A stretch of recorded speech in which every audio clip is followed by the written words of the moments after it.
Yeah. You expect me to believe you make a living selling these rotten vegetables? You'll never get rich selling vegetables on the street, old woman. The morning sun rose slowly over the city, casting long orange rays across the streets. In this modern African city, wealth and poverty lived side by side, each refusing to disappear.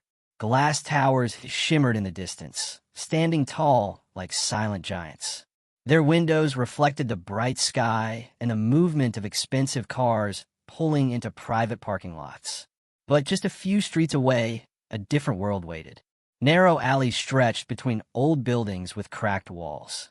Vendors set up wooden stalls covered with torn cloth. Children carried baskets of vegetables, hoping to earn a few coins before school. The smell of dust, roasted maize, and car smoke mixed together in the warm air. Life was busy everywhere, yet the contrast was painful. One side lived in comfort. The other survived day by day. This contrast set the stage for a story of pride, cruelty, and the heavy price of arrogance. And at the center of it all stood a man whose name carried both fear and respect. David Mwangi arrived every morning like he owned the entire city. He was in his mid-40s, tall, sharp-faced, and always dressed in expensive suits that seemed to shine in the sunlight. His shoes alone looked cleaner than the pavement he walked on. People whispered his name as he passed, not because they admired him, but because they feared his power. He built his wealth through risky deals and ruthless decisions. To David, feelings didn't matter. Only success did. Beside him stood Samuel, his loyal driver. Samuel was younger, maybe in his mid-30s, with gentle eyes and a quiet nature. He didn't speak much, but he noticed everything. He watched the world from behind the steering wheel, the rich speeding past, the poor struggling to survive, and he felt the weight of it all. And then there was Mama Nia. She sat every day at the corner of Market Road, arranging fresh tomatoes, onions, and leafy greens on an old wooden table. Her hands were rough from years of work, but her smile was warm.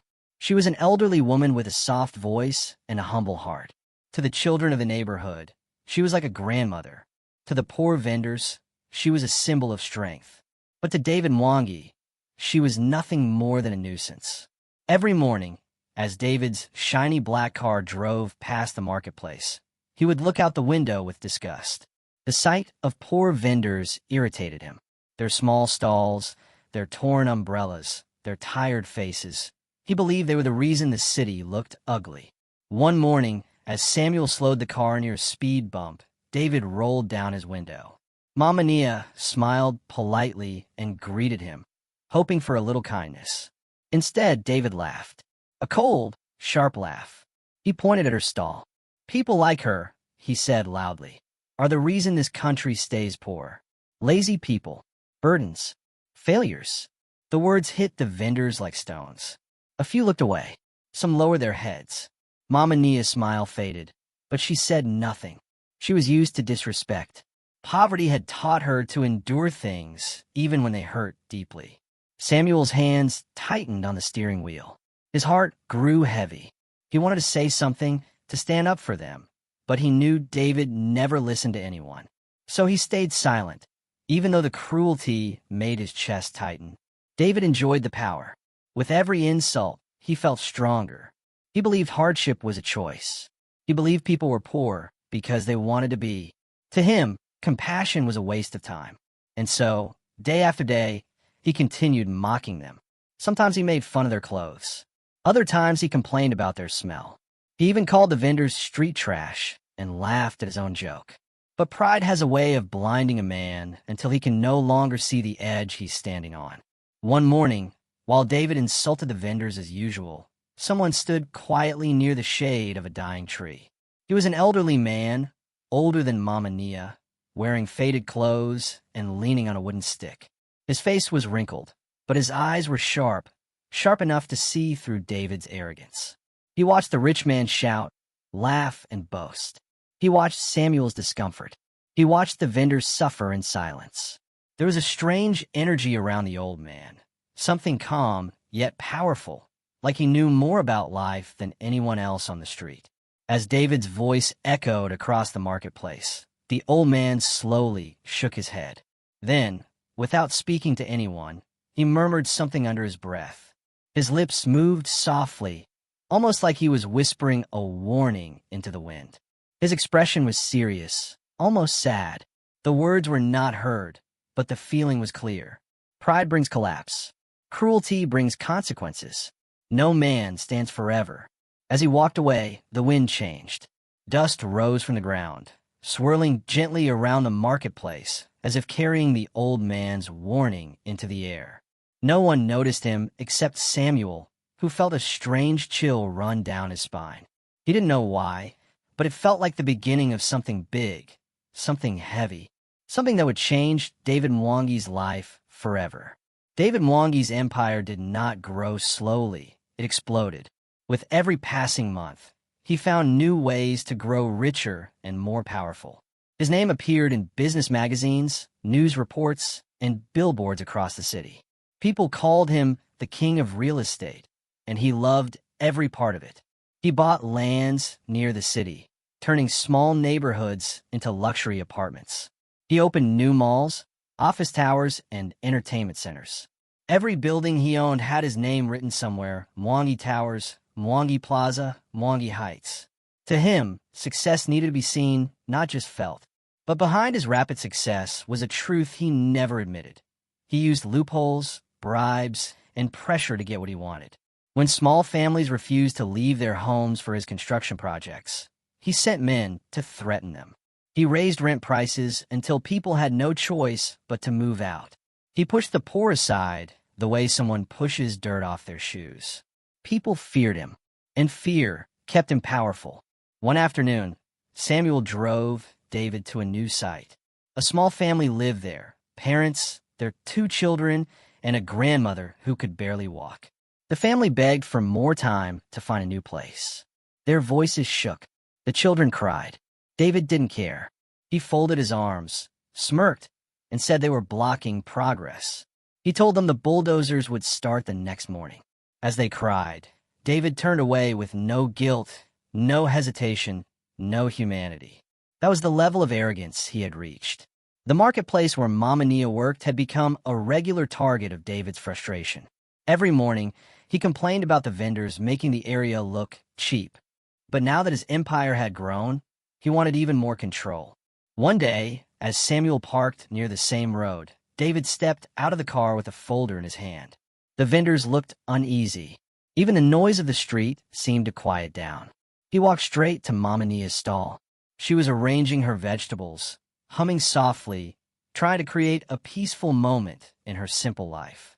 When she looked up and saw David standing there, her smile faded. Fear flickered in her eyes. David looked around with disgust. "Your stall," he said, "ruins the view of my new building." He pointed at a tall glass structure that was still under construction behind her.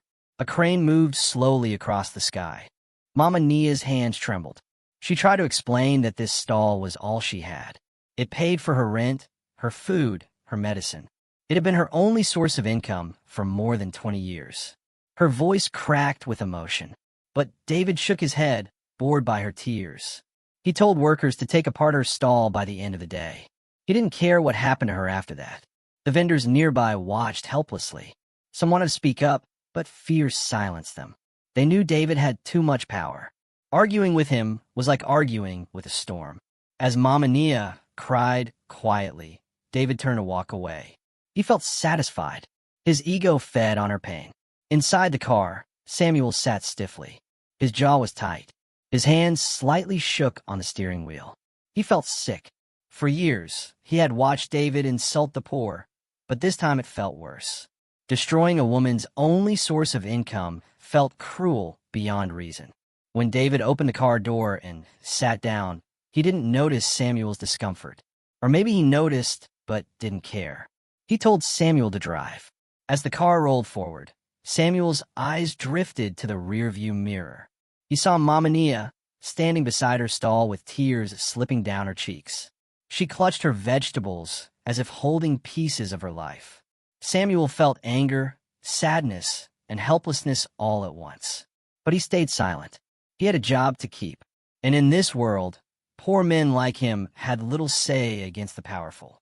Still, something changed inside Samuel that day. He realized David's cruelty was growing darker, heavier, like a shadow spreading across the city. He wondered how long such arrogance could last before something snapped. That afternoon, the marketplace grew busier. Children ran around carrying handmade bracelets, carved toys, and small crafts. They tried to earn a few coins from passing customers. As Samuel and David returned to the area, a little boy walked up to the car. The child couldn't have been older than 8. He held out a colorful bracelet made from threads and beads. His eyes shined with hope. Before Samuel could say a word, David growled that he didn't want to be bothered. He swung open his car door and stepped out, not watching where he placed his feet. And in one careless, thoughtless step, he crushed the bracelet beneath his polished shoe. The child's eyes widened. He stared at the crushed beads scattered across the ground. Samuel gasped softly. The vendors looked away in shock. But David? He didn't even blink. He lifted his foot, brushed the sole of his shoe against the pavement as if wiping away dirt, and walked off. No apology, no shame, nothing. In that moment, something shifted in the air. The vendors felt it. Samuel felt it. Even the child felt it. It was as if the city itself had paused, disturbed by the coldness in David's heart. Far away, near the old broken tree where the mysterious elderly man often stood, the wind blew stronger. A plastic bag lifted from the ground. Dust danced across the street. People whispered that such cruelty never ends well, that a man who crushes innocence eventually crushes himself. David, lost in pride, continued walking. He believed nothing could touch him, but life had already begun writing the first line of his downfall. Derek's downfall did not happen with a single blow. It arrived slowly, quietly, like water seeping under a locked door, unnoticed at first, then impossible to stop. For the first time in his adult life, Derek felt the unfamiliar bite of uncertainty. He sat in his spacious office, staring at the city skyline he once believed he would conquer. But everything felt different now. Cold, distant, as though the world was moving ahead without him. One email from a bank, then another from his investors. Eventually, a thick envelope landed on his desk with the weight of a death sentence, a formal freeze on his main accounts.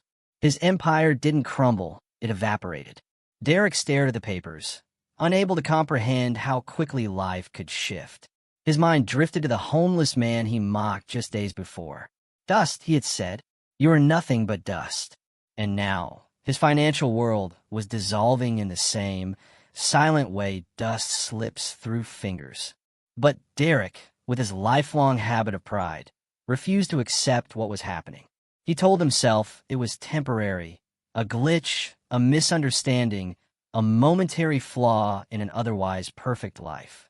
Yet, even as he convinced himself, the consequences grew sharper. By midweek, Derek's personal assistant, Lena, knocked hesitantly at his office door. She had heard the rumors, felt the tension in the air, and seen the numbers on the company's internal system. Sir, she began carefully. There are calls coming in from multiple departments. They're worried about payroll, the suppliers, the overseas partners. Derek raised a hand to silence her, though his insides churned. Tell them, he replied, voice hard and clipped, that everything is under control. But both of them knew it wasn't. That evening, Derek left work hours later than usual. Not because he was being productive. He simply couldn't face the outside world. His office, once a symbol of success, now felt like a shrinking island. As he stepped into the elevator, he caught his reflection in the mirror-like steel walls. His suit was wrinkled, his eyes dim with exhaustion, and the confident sharpness he once carried had faded. The elevator doors closed, sealing him inside with a silence that felt almost accusatory. On the way down, the floor numbers blinked slowly, but Derek's thoughts raced. Deals gone wrong. Loans he shouldn't have taken. Investments based on careless assumptions. He had convinced himself he was undefeatable, and that belief was now eating him alive.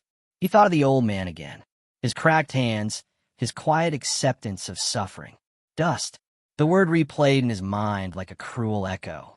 By the time he reached the parking garage, a new worry pressed itself into his chest. How would he explain this to his mother? His siblings? His friends? The world he always bragged to? But worse, how would he face himself? When Derek finally returned to his luxurious home, the atmosphere felt colder than usual.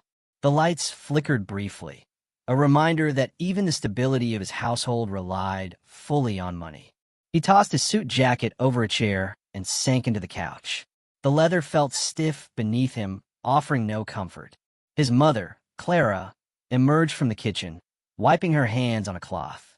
She paused when she saw his expression. "You look tired," she said softly. "Long day." Derek forced a smile. "Just work." It was the easiest lie to tell. But Clara did not raise him without learning to see through his facades. She sat beside him, her presence warm and grounding. "I don't need details," she said gently. "But whatever it is, don't carry it alone." Her voice was calm, comforting, but Derek felt only shame. How could he tell her that the son she bragged about at family gatherings was falling apart? How could he admit he had mocked a suffering man and now felt haunted by it? Instead of speaking, he stood abruptly. "I'm fine, Ma." "Really?" She watched him walk away, worry etched across her face. Derek climbed the stairs slowly, each step heavier than the last. In his room, he shut the door and pressed his forehead against it. He felt the first real tremor of fear. Days passed, and Derek avoided going to certain parts of the city, especially the park where he last saw the homeless man. But guilt clung to him like smoke. Every time he closed his eyes, he remembered the man's quiet smile, the way he held that small wooden pendant, the warmth in his voice that Derek had completely ignored. Why did that moment stay with him? Why did that man's eyes feel like a mirror he didn't want to look into? One night, unable to sleep, Derek stepped onto his balcony. The wind was sharp, slicing across his skin. Below, the city flickered with 1,000 moving lights, lives continuing carelessly while his own felt suspended in quicksand. He thought again of the man's final words. "We are all dust in the end, son." But some people forget to be human while they're alive. Derek clenched the railing. Those words felt like prophecy now. By the end of the month, the murmurs in the corporate world had grown loud. Investors pulled away. Business partners sent cold, formal emails. People who once laughed loudly at his jokes now avoided eye contact. At a meeting, one of his closest partners, Richard, spoke up with barely concealed impatience. "Derek, we need assurances. Numbers. Guarantees. Right now, it looks like you've lost control." The remark felt like a knife. Derek straightened, trying to salvage the last fragments of dignity. "I just need time." Richard's jaw tightened. "Time is the one thing you don't have." The room fell silent. And for the first time in years, Derek felt small. Not defeated yet, but undeniably shrinking. When he left the meeting, Derek walked through the city streets, feeling hollow. People moved around him, laughing, talking, living. He felt detached, like a ghost wandering through a world he no longer belonged to. He passed by a store window and caught his reflection again. This time, he didn't see a businessman. He saw a man drowning under his own choices. The winds of fate had shifted, and they were blowing him exactly where he never wanted to go. As the night settled around him, Derek felt something he had never felt before. Not fear of losing money, but fear of losing himself. Life has a way of forcing a man to confront truths he has spent years avoiding. For Derek, that moment came slowly, like a tide rising inch by inch until it finally reached his neck. Everything within him felt unsettled. His thoughts, his emotions, even the way he walked. Pride, once his armor, now felt like a weight dragging him down. The collapse of his business was no longer a distant threat. It had become his daily reality. The calls, the warnings, the legal notices, they came so frequently that he stopped checking his phone. His silence became a fortress he hid behind, though it offered no protection from what he felt inside. But the worst part wasn't the financial loss. It was the quiet realization forming within him. He had become the very thing he once despised, a man without compassion. One late afternoon, Derek sat alone in his office. Papers lay scattered across the desk, but he no longer had the strength to organize them. The sun was setting, casting long shadows across the room, shadows that seemed to mirror the ones forming inside him. His company's logo, once a symbol of his rising power, now felt like a reminder of his ego. He stared at it for a long time, feeling something unravel. The silence in the room was suffocating, pressing heavily on his chest. His thoughts drifted again to that encounter with the homeless man. The frail hands, the wooden pendant, the soft strength in the man's voice. Derek remembered every detail more vividly than he wished to. It was as though the universe had carved that moment into his memory on purpose. Something shifted inside him. A realization, a sting, a whisper of guilt growing louder. He leaned back in his chair, staring at the ceiling as the weight of everything settled on him. That was when the first honest thought crossed his mind. I was wrong. And it startled him, because admitting wrongness meant acknowledging the arrogance that shaped his life. It meant confronting the person he had allowed himself to become. For years, Derek had looked at the world through the insulated shell of wealth. He had judged people from behind tinted car windows. He had measured worth in numbers, appearances, and social standing. But now, stripped of everything that cushioned his ego, he saw things differently. When he walked through the streets, he noticed details he had always ignored. A tired mother soothing her crying baby. A street vendor wiping sweat off his forehead while pushing his cart. Two construction workers sharing a half-eaten sandwich. Children chasing each other barefoot along a dusty sidewalk. These were ordinary moments, yet they struck him deeply. There was effort, struggle, humanity. People lived with burdens he had never understood because his wealth had sheltered him from reality. Now he carried his own. At night, sleep became a stranger. Derek tossed and turned, unable to escape the image of the homeless man. He could still feel the man's eyes, calm, almost knowing. He wondered if the man had sensed the arrogance in him that day, if he had recognized the emptiness behind Derek's wealth. What haunted him most was the man's acceptance of his circumstances, while Derek, who had every advantage, was collapsing at the slightest shift of fate. He remembered the wooden pendant too, simple but beautiful in its worn-out way. It felt symbolic, though Derek couldn't explain why. Something about it represented the humility he lacked. The more he tried to forget the encounter, the more it shadowed him. His absence at work became noticeable. People talked, whispered, speculated. He had been the center of attention when he was successful, and now he was the center of curiosity. Those who used to admire him from afar now questioned his competence. Even friends he trusted distanced themselves quietly. They stopped inviting him to gatherings. They stopped checking on him. Success had given him many acquaintances, but failure revealed how few genuine relationships he had. Derek felt the sting of isolation sharply. Not because people turn away, but because he realized he had never built meaningful connections to begin with. All his relationships had revolved around business, power, and status, things that no longer existed. Facing truth in the quiet moments. One morning, Derek woke with a heaviness that felt different from usual stress. It felt deeper, older, like something in him finally cracked open. He got out of bed and walked to the mirror. The face staring back at him was not the one he recognized. The confidence was gone. The arrogance had faded. He looked tired, worn, almost fragile. And in that moment, he whispered something he had not said in years, not even to himself. I need to change. It wasn't a dramatic declaration, but it was honest. And honesty had always been his greatest weakness. He realized that money had made him feel untouchable, but now humility was forcing him to feel human for the first time. Later that day, Derek decided to take a walk, not to clear his mind, but because he wanted to face the world he had ignored for so long. He walked through crowded streets, past noise, past people struggling in ways he finally understood. He saw a woman sitting on a bench, crying quietly while holding an eviction notice. He saw a young boy cleaning shoes to earn a few coins. He saw an elderly man sweeping the pavement outside a small shop. Each scene pierced him, stripping away layers he never knew he had, because he now understood that suffering was not reserved for the poor. Suffering was universal, and he was finally part of that world. His remorse deepened, not only for how he treated the homeless man, but for how he had lived his life. Detached, arrogant, blind, he wondered if the man remembered him, or if fate had brought him into Derek's path for a reason. By the time Derek returned home, something inside him felt different. Not lighter, but clearer. He was still facing the wreckage of his life, but he was also facing the truth of who he had become. He knew the road ahead would not be easy. His finances were collapsing. His company was barely hanging on. His pride was in pieces.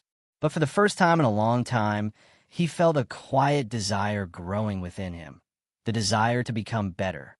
And that desire, though fragile, marked the beginning of change. The crossroads stood before him. He could continue down the path of pride and destruction, where he could choose humility, accountability, and redemption. Everything depended on the next steps he would take, steps that would determine not just his future, but the man he would become. Derek woke the next morning with a heaviness that felt like an anchor tied to his ribs. The world outside his window was bright, but inside him, everything was dim and muted. He had spent weeks living in a fog of denial and guilt, but now the fog was thinning, revealing the consequences he could no longer escape. The phone on his nightstand buzzed relentlessly. Emails, missed calls, notifications from banks, lawyers, creditors. Each one a reminder of how quickly power can slip out of a man's hands. He sat up slowly, rubbing his face with trembling fingers. For the first time, the silence in his home felt overwhelming. A big house, yet unbearably empty. Every echo felt like a shadow of his past mistakes. He had mocked a man who had nothing. Now, Derek was becoming someone who had nothing left that truly mattered. A visit to the places he ignored. Later that day, Derek made a decision he didn't fully understand at the time. He got dressed, not in his usual tailored suits, but in simple clothes. Jeans, a plain shirt, shoes that no longer gleamed with polish. He left the house without calling a driver. He walked. He walked through streets he usually passed in a blur of tinted glass and arrogance. He walked past the busy intersection filled with vendors, carts, and noise. He walked past alleys he always found beneath him. The world felt different now, raw, exposed. And he felt exposed within it. He kept walking until he reached the small park where he had last seen the homeless man. His steps slowed. His breath caught. His chest tightened. He didn't know what he expected. Maybe the man sitting under the same tree. Maybe the faint chime of that wooden pendant. Maybe a chance to apologize. But the space was empty. And emptiness carried its own sting. Derek looked around, scanning every corner of the park. His pulse quickened. He felt an anxious mix of regret and urgency, an urge to fix something he had broken but didn't know how. A woman nearby noticed him looking around. She was older, carrying a bag of groceries. After hesitating, she spoke in a gentle voice. "Looking for the old man who used to sit here?" Derek nodded slowly. She sighed. "Haven't seen him in days. Poor soul wasn't looking well last time I passed by." The words hit Derek harder than he expected. Not looking well, not seen in days. A knot formed in his throat. The search he never saw coming. Something inside him ignited. A mixture of worry, guilt, responsibility. It startled him how deeply he suddenly cared about the stranger he once dismissed. Derek began searching the surrounding streets. He checked behind abandoned buildings, bus stops, narrow paths where the city often forgot its people. Each step felt heavier. With every corner he turned, he realized something painful. He never paid attention to this part of life. He never cared. He never looked. Now, when he desperately wanted to find the man, he felt helpless in his own blindness. His pride had kept him above the world. Now, his humility forced him into it, and the world felt bigger, lonelier, and more complicated than he remembered. A moment of realization. As the sun began to dip, Derek found himself standing in a narrow alley where small shelters made from cardboard and torn cloth leaned against the walls. A stray dog slept beside a pile of blankets. A few people sat quietly, sharing small portions of food. Derek stood there, frozen.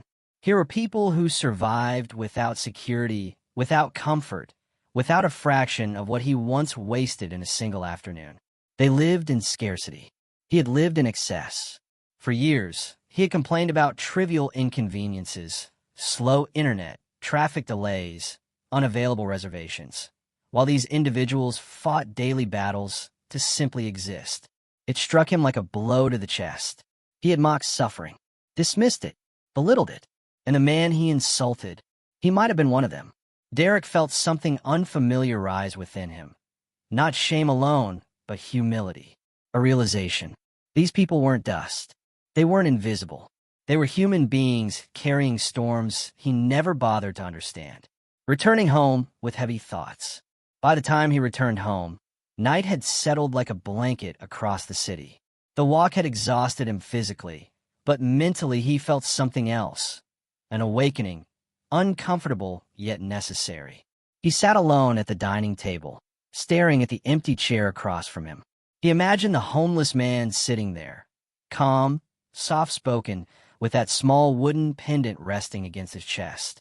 He imagined how different that day could have been if he had treated the man with kindness. Instead, Derek chose cruelty. And now, life was circling back, forcing him to feel the very pain he had ignored. His mind replayed the homeless man's last words, words he had barely listened to then, but remembered now with sharp clarity. "We are all dust, son. Some of us just forget to be human." The sentence settled over Derek like a shadow. He had forgotten to be human, the decision he could no longer avoid. The next morning, Derek stood in front of the mirror again. But this time, he didn't see a reflection to be ashamed of. He saw a man standing at a crossroads. His life's facade had already collapsed. His money was slipping. His reputation was damaged. His pride was shattered. But something else was beginning to take shape, a desire to atone. He didn't know where the homeless man was. He didn't know if the man was safe, sick, alive. He didn't even know his name. But he knew one thing. He had to try to make things right. Not because he believed it would magically fix his life, but because he needed to fix his heart. So he made a decision rooted not in guilt alone, but in genuine remorse. He would search for the man. He would face him. He would apologize. He would help in any way he could, even if the man rejected him, even if fate punished him, even if his own world continued to crumble. He would not run anymore. He would walk the path he once avoided, the path of humility, compassion, and redemption. And this time, he would not look away. The morning light that slipped into Mama Nia's tiny home was soft and warm, touching the edges of the modest room where David had been resting. His body was still weak, but his mind felt clearer than it had in years. The storm inside him, the anger, the pride, the denial, was finally quiet. Mama Nia moved gently around the kitchen, preparing a simple bowl of porridge. Every motion she made was slow, careful, full of the quiet strength that only people who have survived hardship carry in their bones. David watched her from the doorway, leaning against the frame. There was no arrogance left in his eyes, only gratitude and shame. He had spent his life surrounded by wealth, servants, and luxury. But the first true kindness he received during his darkest moment came from a woman he had once insulted, someone who owed him nothing. And yet, she saved him. A new beginning, even if small. When he recovered enough strength, David stood outside Mama Nia's stall the next morning. The sun was still rising, casting long shadows across the marketplace. He could feel people staring at him, some with confusion, some with cold curiosity, others with silent judgment. But for the first time, he didn't run from their eyes. He walked up to the stall and cleared his throat. "Mama," he said softly, "let me help today." His voice shook slightly, but his intentions were firm. Mama Nia studied him for a long time, her eyes warm but honest. She nodded slowly, and without a single word of blame, she handed him a small basket of tomatoes. And so began his first day working beside the very people he used to mock, understanding the weight of their lives. The work was harder than he ever expected. By mid-morning, sweat clung to his skin. His back ached from bending. His hands stung from carrying crates far heavier than they looked. Every detail of the job, the bargaining, the sorting, the early morning rush, felt like a challenge. But what exhausted him most was the realization that these struggles were normal for Mama Nia and the other vendors. They survived on small profits, uncertain weather, and unstable markets. Every day was a gamble, one he had never noticed while sitting in his air-conditioned office. He called them lazy. Now, he felt embarrassed just remembering his words. At one point, a customer complained about the price of vegetables, arguing loudly. David tried to explain calmly, but the woman snapped and left. He felt defeated, frustrated, and embarrassed. Mama Nia placed a gentle hand on his arm. Her eyes told him what she didn't say aloud. This is our life. Hard, unpredictable, but we keep going. David swallowed hard. For the first time, he understood what true strength looked like. Emotional transformation takes root. Days passed, then weeks. David's body adjusted to the work. His hands grew rougher, his skin darker under the sun, but his heart grew lighter. He began noticing small things he had missed his whole life, things that mattered more than any business deal. The laughter of vendors sharing jokes to ease the day's stress. The kindness of strangers offering to help Mama Nia carry heavy crates. The small joys of children running through the market, barefoot, but full of life. He began to greet people with warmth instead of superiority. He began to listen instead of command. He began to understand instead of judge. And with every passing day, he felt more human than he ever had when he was rich. One evening, after they closed the stall, David stood before Mama Nia with tears in his eyes. He tried to speak, but emotion tightened his throat. Finally, he managed the words, "I am sorry for everything." Mama Nia didn't answer right away. She looked at him with a depth that made his chest tighten. Then she simply nodded, and that simple gesture felt like forgiveness. Samuel returns, a light in a dark season. One quiet afternoon, as David was arranging vegetables, a familiar car pulled up beside the marketplace. Samuel stepped out. The sight of him froze David in place. Samuel looked healthier, calmer, more confident. Clearly, his new job suited him, but his eyes still held the old loyalty, the same silent understanding he had always carried. For a moment, they simply stared at each other. Then Samuel walked up and placed a hand on David's shoulder. "You look different," he said quietly. David lowered his eyes. "I feel different." There was no shame in his voice now, only honesty. Samuel took a seat with him under the shade of the stall and listened as David told him everything. The downfall, the loneliness, the collapse, the awakening, and the kindness that saved him. Samuel said nothing at first. Then he nodded slowly, his expression soft. "You finally see people, sir," he whispered. "Not as obstacles, but as lives." David's chest tightened. He had never realized how much Samuel had hoped for this moment. Before leaving, Samuel offered him something unexpected, a job. It wasn't big, it wasn't glamorous, but it was honest work, supervisor at a small warehouse. A job he would have once mocked. A job he now welcomed with gratitude. Moving toward redemption. David accepted the offer with a quiet heart. The next weeks became a balance of two worlds. Mornings, work at the warehouse. Lifting, organizing, helping younger workers. Earning respect through sweat, not fear. Afternoons, at Mama Nia's stall, supporting her, learning, giving back. He began walking differently, speaking differently, thinking differently.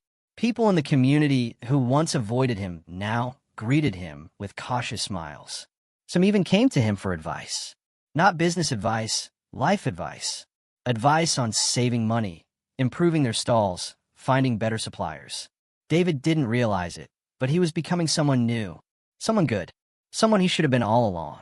And every night, he thanked God not for wealth, but for survival, mercy, and a second chance he never deserved but was somehow given. His journey wasn't finished yet, but the path ahead didn't scare him anymore. For the first time, he wasn't walking alone. The morning sun settled over the marketplace with a warm, golden glow. Life moved with its usual rhythm. Vendors calling out their prices, children laughing as they chased each other between stalls, customers bargaining with hopeful smiles. It was the same place David once saw as chaotic and beneath him, but now it felt like home. He stood quietly beside Mama Nia's stall, arranging baskets of fresh vegetables with steady, grateful hands. His clothes were simple, his posture humble, but there was peace in his eyes, a peace shaped by months of pain, reflection, and change. As he lifted a crate into place, he paused to take in the sight around him. The very people he once mocked now greeted him warmly, not as a former millionaire, not as a fallen boss, but as a fellow human being, someone who worked beside them, laughed with them, and stood through the sun and the dust just like they did. This was the new life he built, not with money, but with humility. The marketplace, a circle completed. Later that day, David walked through the center of the market. Every step felt like returning to a chapter he finally understood. The same path he once crossed with arrogance now felt sacred, a reminder of where he came from, where he fell, and where he rose again. A small boy approached him with shy eyes and a wooden tray strapped around his neck. On the tray were handmade bracelets, brightly colored, woven with simple thread and small beads. The boy held one out. "Sir, do you want to buy one?" His voice trembled slightly, the way voices do when every sale matters. David looked down at the bracelet. A memory flashed, sharp, painful. The day he crushed a bracelet just like this under his expensive shoe without a second thought, without caring about the child who made it. A storm of emotions washed over him. Shame, regret, and something softer, healing. He bent down slowly, so his eyes met the boy's. "Yes," he whispered, "I would like one." He reached into his pocket, pulled out a small amount of money, and gently placed it into the boy's hand. More than the bracelet's price, but not as charity, as appreciation. Then, with steady fingers, he slipped the bracelet onto his wrist. It fit perfectly. He stared at it for a long moment. A simple thread bracelet. But to him, it was a symbol, a reminder of who he used to be and who he chose to become. A quiet, powerful ending. Before heading back, David turned toward the heart of the marketplace. The cries of vendors, the smell of roasted corn, the rustle of evening wind, it all filled him with a deep, quiet emotion. He wasn't rich anymore. He didn't own buildings or cars or companies. He had no empire, no bodyguards, no luxury. But for the first time in his life, he felt wealthy, because now he carried compassion instead of pride, humility instead of cruelty, gratitude instead of arrogance. He walked back to Mama Nia's stall, where she waited with her gentle smile. As he took his place beside her, a soft warmth settled in his chest, like a new beginning blooming inside him. He had fallen, he had suffered, but he had risen again, not as the man he was, but as the man he was meant to be. And in the heart of that humble marketplace, surrounded by the people he once overlooked, David finally understood. Fortune fades, power breaks, but humanity lasts forever. He touched the bracelet on his wrist and whispered a silent promise to himself. Never again would he forget what it means to be human.